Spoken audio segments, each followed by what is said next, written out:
അപ്പോൾ എന്റെ മുന്നിൽ രേണാസൂനയുടെ അച്ഛൻ തൂക്കച്ചനുള്ളത്. തൂക്കച്ചനോട് ചോദിക്കാം എന്താ വീടിന്റെ പ്രശ്നം നോക്കാം. എന്താ പ്രശ്നം വീടിന്റെ? ഞങ്ങൾക്ക് ഇങ്ങനത്തെ വീട്ടിൽ കണ്ട നീ വീട് കണ്ട? അതെ അതെ, പൊട്ടിപ്പൊളിഞ്ഞ തുക്കളാച്ചി വീട്, നല്ല വീടാണ്. തുക്കളാച്ചി വീടുന്ന്. എന്താ വീട്? ഞങ്ങൾക്ക് വേണ്ടത് 2 നില വീടും ഫ്രണ്ടിൽ BMW കാറാണ്. വീടിന്റെ പ്രശ്നം പറഞ്ഞില്ല. വീടിന്റെ പ്രശ്നം പറഞ്ഞാൽ പൊട്ടി വിളിച്ച് മഴ പെയ്ത ചോറിന് വീട്, മഴ കൊണ്ട് പിന്നെ ചോരില്ലേ, പിന്നെ കുമ്മായം തേച്ചുള്ള ചുമരും. അപ്പൊ അതാണ്. പിന്നെ ഫാൻ ഇട്ടിട്ട് എന്താ? ഫാൻ ഇട്ടപ്പോഴല്ല 1.5 ഇഞ്ചിന്റെ മുഖത്തൊക്കെ 1.5 ഇഞ്ചിന്റെ ആണിയും പിന്നെ ഫാൻ നിർത്തിയത്. അതിവിടെ കൊണ്ട് മുറിഞ്ഞു. അപ്പൊ അത് മുറിഞ്ഞ പാടുണ്ട്. ഇത് ഓപ്പറേഷൻ ചെയ്ത പാടല്ല. അപ്പൊ എനിക്ക് സംശയമുണ്ട്, ഈ 5 ഏക്കറിൽ ഈ വീട് വെച്ചാണ് പ്രശ്നം? അതെ. അപ്പുറത്ത് എന്ത് കാണിച്ച്?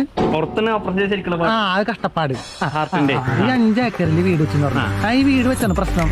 അതെ. എന്തുകൊണ്ട്? കാരണം എന്റെ മോള് സെലിബ്രിറ്റി അല്ലേ, അവൾക്ക് ഇവിടെ നാട്ടായിട്ട് സംസാരിക്കാൻ ആരുമില്ല. പറഞ്ഞ ആൾക്കാരില്ല. കൊച്ചി മെട്രാകുമ്പോ കുറെ ആൾക്കാരുണ്ടാവില്ല. പരാതിയില്ല അങ്ങനെ പറഞ്ഞ. ഞങ്ങൾക്ക് അവിടെയാണ് വേണ്ടത് വീട്, 2 നില വീട്. പിന്നെ ആ ചെറിയ കുട്ടിയുടെ കാര്യം പറയും. ചെറിയ കുട്ടിയുടെ കാര്യം പറഞ്ഞാൽ കുട്ടിയെ നോക്കാൻ അറിയാനൊന്നും വേണം.